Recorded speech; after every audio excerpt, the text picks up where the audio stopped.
अब मैं फिर छठ माई से फिर मांगती हूँ मन्नत, मेरे इस बेटे की शादी हो जाए। अगले साल मैं बहू को लेके इसी घाट पे आऊँ।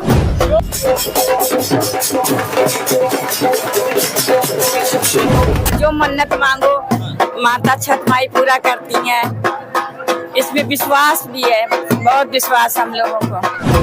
और मैंने इस व्रत को किया था अपनी बेटी को के लिए, और माँ ने मुझे एक बेटी दी, बहुत अच्छी प्यारी बेटी दी है। और अपने पति के जॉब के लिए भी मन्नत मानी थी, वो सब मुझे माँ ने दिया है। तो बहुत श्रद्धा है इस व्रत में मुझे।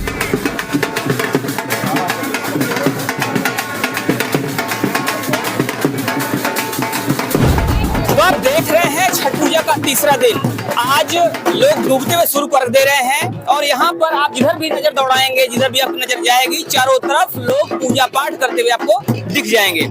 यहाँ भी कुछ महिलाएं और पुरुष हैं जो कि छठ पर्व मनाने के लिए आए हैं। और आपको जैसा कि पता है कि पूर्वांचल का महापर्व कहा जाता है इसे।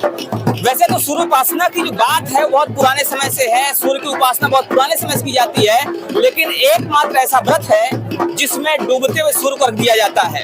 और ये पर्व छठ पर्व कहलाता है, जिसको छठी मैया का व्रत भी कहते हैं।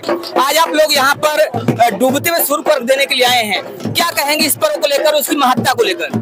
महत्व यही है कि मैं जब से पैदा हुआ हूँ तब से इतनी खुशी होती है इस पर्व में। समझ लीजिए दिवाली से भी ज्यादा खुशी इसमें होती है, क्योंकि बचपन से देखता आ रहा हूँ मैं, मेरे दादा दादी सब यही चीज कर रहे थे।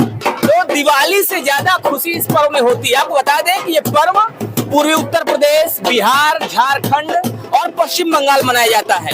और ये पर्व इतना पॉपुलर है, इतना लोकप्रिय है कि इस पर्व के लिए लोग, जो भी लोग बाहर कमाने गए होते हैं, वो अपनी नौकरी छोड़कर, छुट्टी लेकर, कैसे भी करके इस पर्व में शामिल जरूर होते हैं।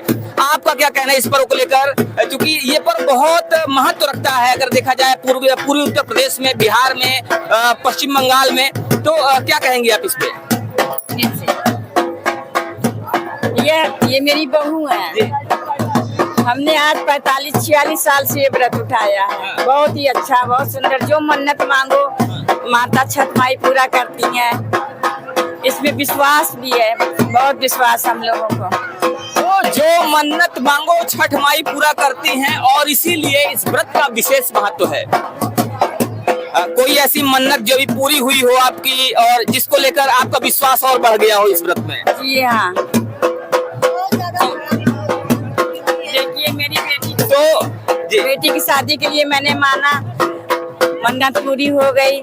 फिर बच्चे के लिए माना, वो भी मन्नत पूरी। अब मैं फिर छठ माई से फिर मांगती हूँ मन्नत, मेरे इस बेटे की शादी हो जाए। अगले साल मैं बहू को लेके इसी घाट पे आऊंगी। तो अब मन्नत ये है कि बेटे की शादी हो जाए, ताकि अगले साल बहू को लेके भी इस घाट पे आए और छठी मैया की पूजा करें। आपका क्या कहना है इस पे?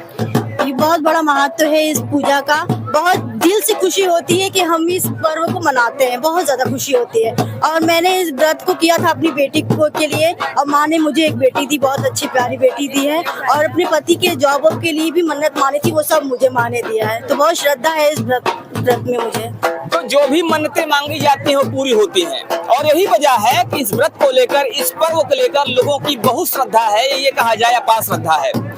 अच्छा, एक चीज अक्सर देखी जाती है कि इस व्रत में लोग यहाँ नाक से सिंदूर लगाते हैं, इसका क्या महत्व है? इसका महत्व है पति की लंबी आयु के लिए होता है। तो हम लोगों में ये होता है कि नाक से लेके पूरा मांग भरते हैं पति की लंबी आयु के लिए। ये बहुत बड़ा महत्व इस सिंदूर का भी है छठ पूजा में। तो इस तरह से छठ पूजा का विशेष महत्व है। और साथ ही साथ जिस सिंदूर की बात अक्सर की जाती है, जो कि अक्सर लोग लगाए हुए दिख जाते हैं नाक से लेकर ऊपर तक, उस सिंदूर की महत्ता ये है कि इससे पति की आयु लंबी होती है, और पति की लंबी आयु के लिए ये सिंदूर लगाया जाता है। तो छठ व्रत को लेकर, छठ व्रत की महत्ता को लेकर आपका क्या मानना है, आप भी हमें जरूर बताइएगा। मिलते हैं फिर से, तब तक के लिए जय हिंद।